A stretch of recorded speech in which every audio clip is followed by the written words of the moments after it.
When Emma was just 6 years old, she found a small injured wolf cub on the edge of the forest and nursed it back to life in secret. Years later, after moving away and losing all contact with the wilderness, she returned to that same forest only to find that the wolf hadn't forgotten her. But what it did next left everyone frozen in fear. Most people wouldn't believe the story even if they saw it unfold in front of their eyes. A child and a wild predator forming a bond that no one could explain, much less accept. And yet it happened in a quiet town tucked beside an endless stretch of dense pine forest where animals still outnumbered people and the lines between wilderness and home blurred every season. Emma was only 6 when it began. Her parents had moved to the countryside in search of something simpler, quieter. Something they could afford. Their new home sat at the edge of a thick forest, the kind that swallowed sound and light. Alike to Emma, it felt like the pages of a storybook come alive. Towering trees, soft moss underfoot, and creatures that moved just out of sight. It was near a creek at the forest's edge that she found the cub. He was barely breathing. His left hind leg was twisted unnaturally, his fur soaked and matted with blood. At first she thought he was a puppy, but when he opened his eyes, golden, sharp and unblinking, she knew he was a wolf. She should have been afraid, but she wasn't. She wrapped him in her jacket, carried him home like a secret treasure, and hid him in the shed behind the house. Every day after school, she would sneak food from the kitchen, clean his wounds, and whisper stories to him in the dim light. She named him Luca, and over the months that followed, against all odds, he healed. No one knew, not her parents, not her neighbors. It was their secret. And when the time came when he grew strong enough to limp into the forest on his own, he disappeared. Emma cried for days. She waited by the trees, calling softly, hoping he'd return, but he never did. Years passed. Life moved on. The forest faded into memory until the day she came back, and deep among the trees something began to move. Emma hadn't planned on coming back, not to the village, not to the forest, and certainly not to the house that still stood barely at the edge of the woods where so many of her childhood memories had grown wild and tangled. But when her grandmother passed away and left her the property, Emma found herself standing once again at the front gate, her suitcase in one hand, a heavy envelope of legal papers in the other, and a nervous knot in her chest. She couldn't quite untangle. The house was smaller than she remembered. The paint had peeled back in long curling strips. The windows were dusty, the garden overrun with weeds, but the shed behind the house was still there, its wooden slats warped but intact, its padlock rusted but present. She stared at it longer than she meant to. Her fingers twitched as if they remembered a smaller hand turning that lock in secret years ago when she used to tiptoe out at dawn to check on him. Luca. It had been over 10 years. She was 16 now, taller, stronger, but the forest still felt enormous. The pines loomed just beyond the property line, unmoved by time, their branches whispering in the same low, rustling tone she had once thought sounded like breath. It didn't take long for the old rhythms to return, the way the wind shifted near dusk, the way the air cooled faster beneath the trees, the way silence could grow heavy in an instant, like something unseen had stepped between the trunks and was watching her closely. She unpacked that first night, too restless to sleep, too aware of every creak in the floorboards. The power flickered more than it held, and the water from the tap ran brown for a minute before clearing. But it was the forest that kept her awake, not its noise, but its quiet, the absolute stillness just after midnight, when not even an owl dared to call, sent chills down her spine in a way she didn't understand. By morning, she decided to walk the old path again, the one that led to the creek. The trail had changed. Overgrowth blocked sections she once ran through with ease. Fallen branches forced her to detour, but the bones of the path remained. She found the bend in the stream where she had first seen him, the moss-covered rock she used to sit on while Luca slept, curled beside her, still a cub, still half-healed. She sat there, again letting her fingers trail through the cold water, and for a moment the memories came back with such force she had to steady herself. That night something woke her. Just after 2, she sat up in bed, unsure if it was a dream or something real. Then she heard it again. The faint creak of the front gate, slow, deliberate, followed by the unmistakable sound of footsteps moving through grass. Not fast, not stumbling, measured, confident. She moved quietly to the window and pulled back the curtain just enough to see the yard. There was nothing there, but the gate was open. In the morning, she found paw prints. They weren't dog prints, too large, too deep. The claws curved inward, and there was a strangeness to their spacing, like the weight distribution wasn't quite right. Like whatever had walked across her yard didn't move the way it should have. The locals noticed too at the small store, and Town the clerk eyed her curiously when she bought batteries and a flashlight. You up at the old Granger place? He asked. She nodded. Hear anything strange out there? Like what? He paused as if choosing his words. Some folks say there's a big dog in the woods, big as a deer, keeps to the shadows livestocks. Been missing chickens, goats, even a calf last week. Sheriff says it's just coyotes. But it's not. Emma didn't respond. She just paid and left that evening. She walked to the edge of the forest again, flashlight in hand. She didn't plan on going far, just enough to satisfy the question that had begun to buzz at the back of her mind. When she reached the clearing behind the shed, she found something she hadn't seen in over a decade, a mark carved into the bark of the old pine tree, the one beside the stream. It hadn't been there yesterday. It was shaped like a crescent she'd carved it herself the last time she saw him, and now it was fresh again the following. Days blurred into a quiet unease, a steady hum beneath the surface of normality that only Emma seemed to notice. She continued restoring the house in small pieces, sweeping out dust that had collected for years, patching up window panes with boards from the old shed, scrubbing the kitchen until the smell of mildew gave way to something vaguely floral. Yet no matter how much she cleaned or repainted, the feeling remained, the sense that she was no longer alone, that something had slipped back into her world through a door she hadn't meant to open. The neighbors didn't speak much to her, but their behavior shifted. One morning she found a chicken wire fence freshly reinforced across the southern boundary of the nearest farm. A day later, a "Beware of Predator" sign had appeared on a wooden post just beyond the main road. At the post office, the woman behind the counter asked where she was staying, and when Emma mentioned the old Granger property, the woman paused, lowered her voice, and said, "You might want to keep a light on at night." Emma smiled politely and left. But inside her mind was racing. That night it rained, not a storm but a slow, steady drizzle that softened the ground and turned the dirt paths behind the shed into patches of slick mud. She slept lightly, listening to the soft tap of water against the roof and the occasional creak of the house adjusting to moisture. Around 3 a.m. something snapped her awake, not a sound exactly, but the absence of one, the kind of sudden stillness that demanded attention.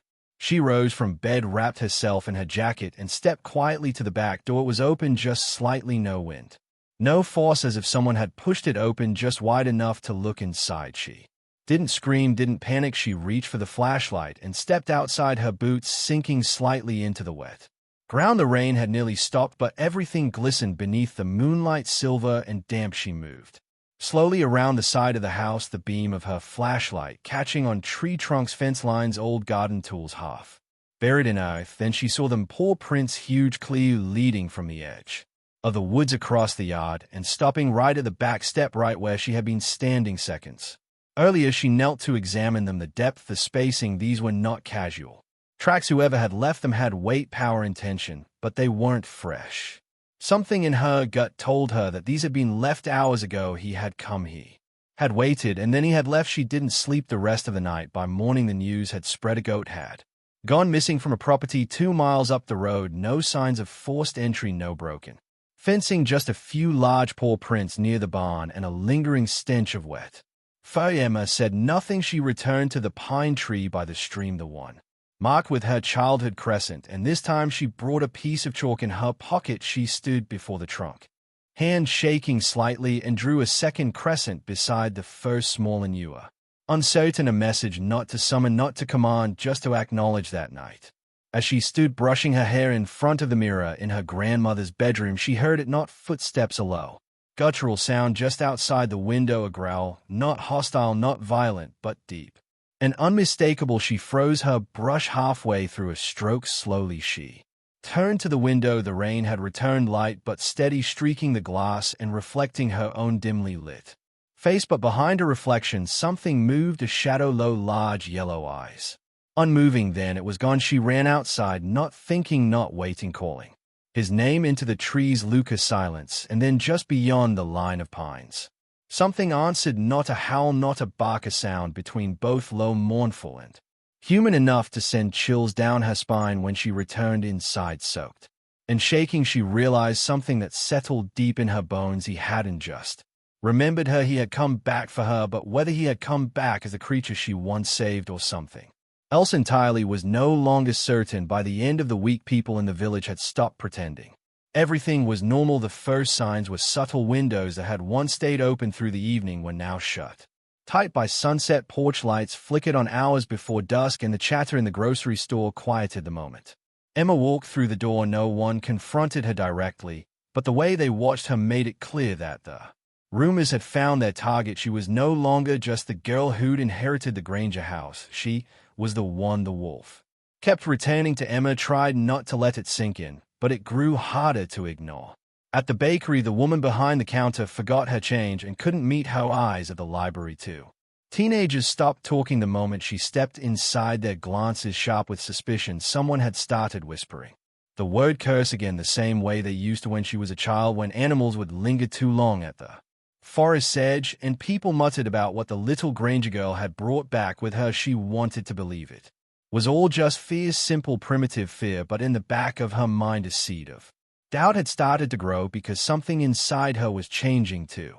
Each time she heard the distant growl beneath her window, her pulse no longer spiked with alarm. It slowed. She didn't feel afraid. She felt drawn, pulled, as though some invisible thread was tugging gently from the trees, weaving itself tighter with every night that passed. Then one afternoon a letter arrived. No stamp, no address, just a piece of folded paper left on her doorstep, weighed down by a smooth black stone. Inside were 5 words written in careful slanted script.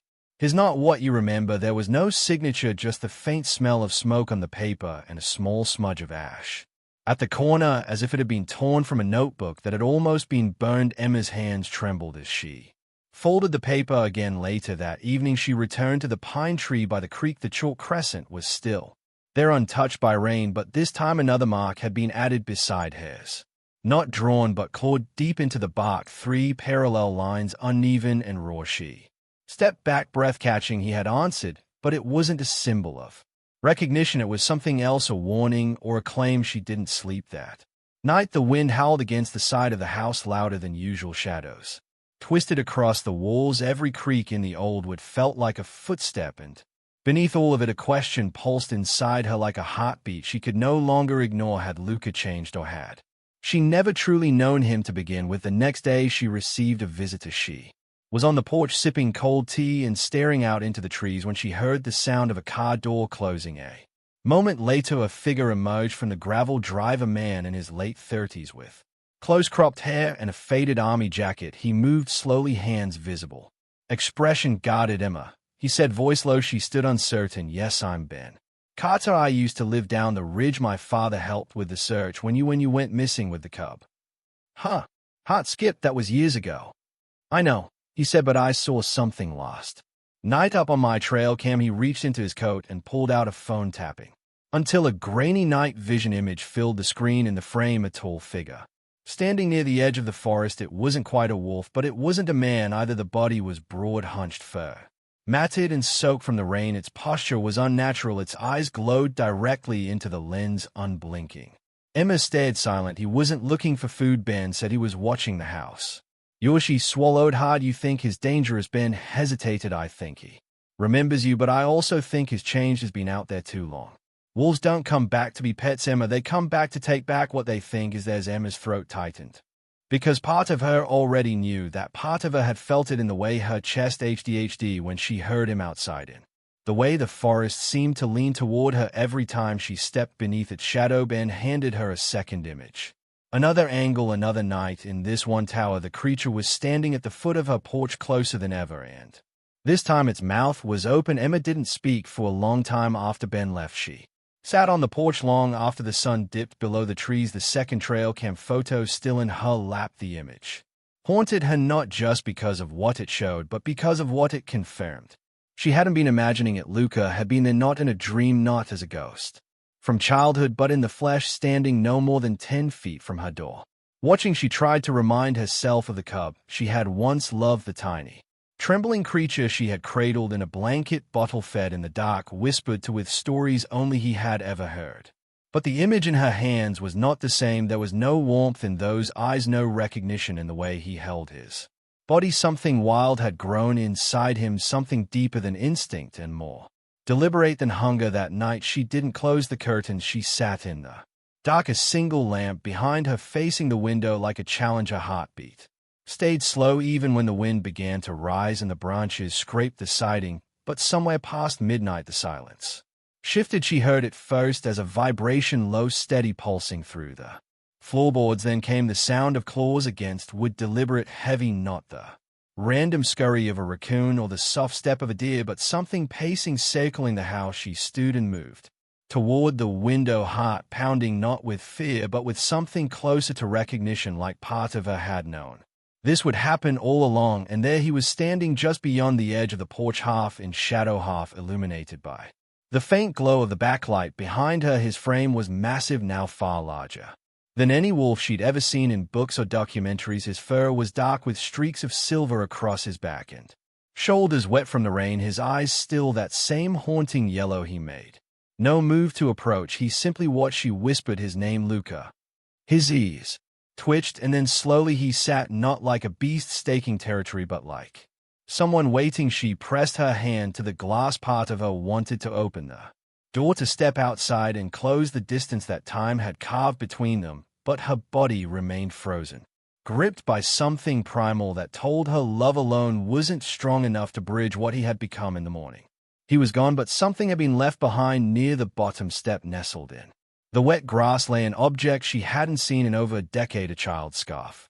Frayed and discolored, but unmistakably hers. She had wrapped it around Luca the day he first left the shed years ago, as if a strip of wool could protect him from the forest. She never expected to see it again. Now it was back, soaked, torn in places, and stained with something darker than mud. She clutched it to her chest, trembling. Later that afternoon she drove into town, not to talk, not to ask for help, but to observe. She sat in the corner of the local cafe, sipping coffee, watching people move. The tension was obvious. Conversations were clipped, glances were sharp, and there was a subtle paranoia in how people kept looking toward the windows. Rumors had grown louder. People spoke of livestock torn to pieces, of sightings near school bus stops, of something growling in the night that didn't run when spotted but stayed back. Emma stood to leave when she saw him, an old man at the far end of the room, staring directly at her. He didn't look away. When their eyes met, she stepped toward him slowly, her heart thudding.